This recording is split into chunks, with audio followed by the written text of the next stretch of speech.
Think you know what way it's going to go? Make your bet at Sports Interaction. Whatever your sport, Sports Interaction has you covered pregame, live betting on all major sports, and prop bets. Want to bet? Head to sportsinteraction.com/SDPN.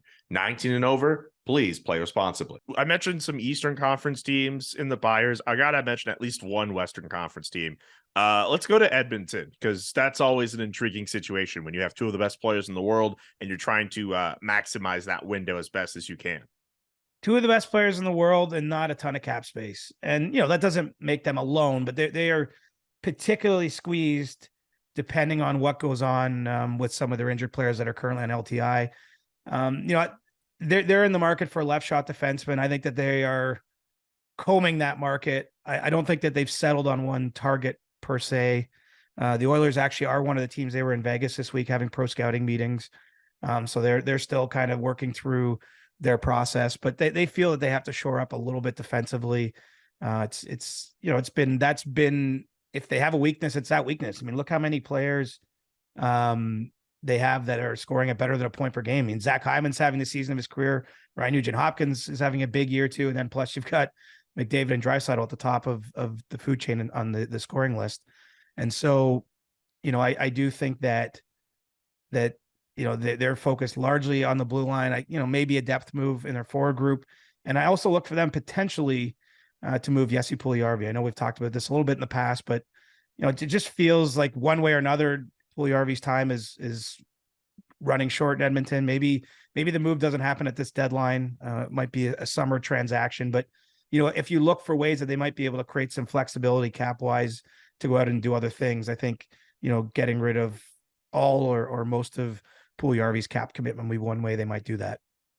Let's go from the buyers to the sellers. I'll try to I mentioned 3 Eastern Conference teams and a Western Conference team. I'll try to do like 3 Western Conference teams and 1 Eastern Conference team. I don't know if that'll balance it out well, but we have some very tricky names. So that we're not here for 6 hours. Don't worry about that. I'd spend 12 hours. I'd spend 12 hours with you on this. Let's get to the Vancouver Canucks. Well, obviously a motivated seller, so to speak. I mean, we've been discussed their situation so in depth with the coaching change and everything that's gone on.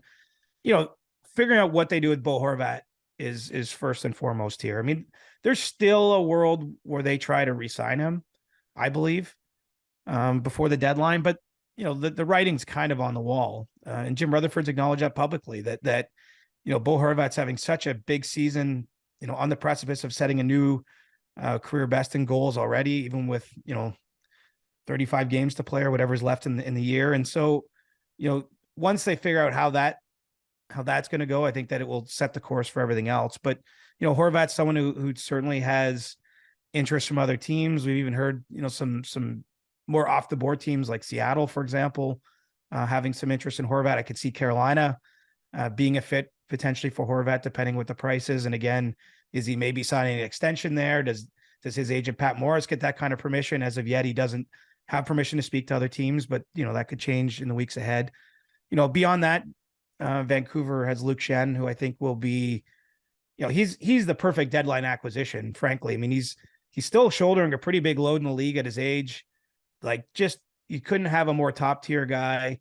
He has a $850,000 cap hit, which means basically every team, even those with cap trouble, could easily find room for him. And the acquisition costs won't be huge here, even for all the positives in Luke Schenn's situation. I think that will be a fairly easy deal for them to make. And I would expect one of the top contenders to go out and trade for Schenn. What's interesting is the Andrei Kuzmenko story is kind of evolving. I think if Vancouver was of the mind to trade him, he'd be a pretty intriguing piece. Remember, this is a player that signed out of the KHL last summer. He had huge interest back then. More than 20 teams were knocking at his door, at least, wanting to know if they could get in on this. He's a pending unrestricted free agent because of his age.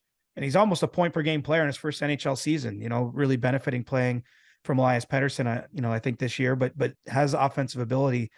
The latest information at this time is that the Canucks are actually negotiating with his agent, Dan Milstein, on an extension. So, assuming they get that across the finish line, he won't be someone they're selling, but, he could be someone that could change if they don't get to an extension. So I think the Canucks, would love to trade some of their other players, but they've been trying to do that for a year, and a lot of them have big cap hits attached to them, and it's just not feasible. But they have some pretty big pieces to move, especially if Horvat hits the market.